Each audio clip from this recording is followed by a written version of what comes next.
So Johannesburg Emergency Services is urging residents to use heating devices cautiously as a cold snapshot, I should say, has been predicted in parts of the country this weekend. EMS says that these should not be left unattended in order to avoid fire incidents. Let's get you more on this now. Bring in spokesperson Robert Mulaudzi, who joins us via our video link this morning. Great to speak to you as always, sir. Thanks indeed for making time. I wonder if there's anything that's been left unsaid at this point. I mean, we obviously go through the winter season every year, but sadly, it seems that we also, come across the challenges that come with the season every year in the form of fires that are started as people try to keep warm.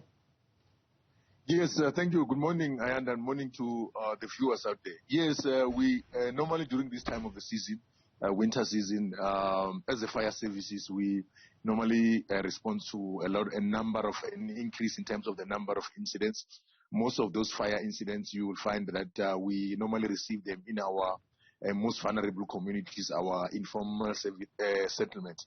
The reason is that most of our residents in those areas, they still using your old traditional heating devices, I may say, so your paraffin stoves, candles, and then also imbawula, or the fabricated drum fire, which is also which has been used for a very long time, which might be dangerous if people take it inside the shack, while they are asleep. So those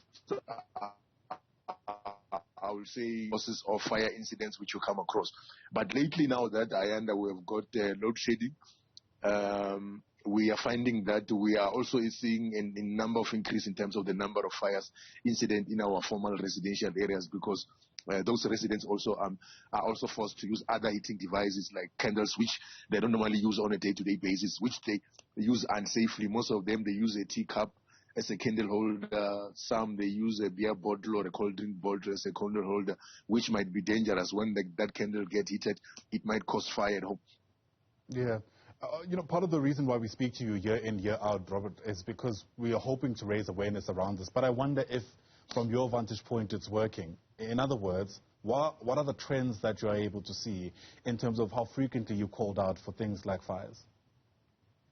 Yeah, in our informal settlements, yes, we are called more often due to the nature of which the shacks are built. Most of them, they are built next to each other.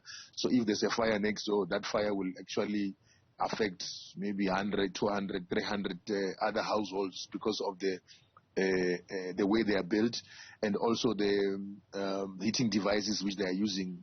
They're still using paraffin stoves. Most of them are used unsafely. Some of them, they are not even regulated by the national regulator for compulsory specifications, which regulate the safe use of these paraffin stoves. You find them, some they explode while they are in use, which makes it dangerous for our residents to use. And also there's the unsafe use of candles. So I will say those are mostly most of the common causes. However, from our side as a fire service, we're doing our best. We've got a unit in our service which you call PA, Public Education and Relations Unit, which its main function go out to our residents to educate them about life and fire safety educational programs, of which we have done a lot of work in most of our nursery schools, because we believe that we need to start them young, give them the information as to what is it that they can do when there's an emergencies. We've got programs which are dedicated to our high school learners and also our community at large. So from our side, we are doing our best to make sure that we conduct these programs, especially now during winter time. We intensify these kind of programs, make sure that we also conduct our door-to-door campaigns. The main reason is to say to our residents, yes, let's use these devices safely so that we can be able to prevent fire incidents which might occur. We know that Joburg is, at least by EMS, split into 3 main regions. I wonder if there are any particular regions you're worried about as we enter into this weekend and the winter season ahead. And as you answer that question, Robert, I mean, is there anything that you're hoping to do differently this year around, or is it a matter of just improving what you already got in place? Yeah, we've got about 7 regions in the city of Johannesburg, which most of those areas are mostly informal. We've got about 189 informal settlements throughout the city. So those we know that are the most vulnerable. But however, we're not putting aside our residents in our formal residential areas, because now we know that we also have a challenge of load shedding or electricity supply. So everyone will be tempted to use any other heating devices during this winter season. So we have to make sure that we cover all the areas. This year we continuing with our door-to-door campaigns. I mean, our residents will be seeing us in most of our informal settlements to continue to intensify our door-to-door campaigns to make sure that our residents are informed about this life and fire safety educational programs.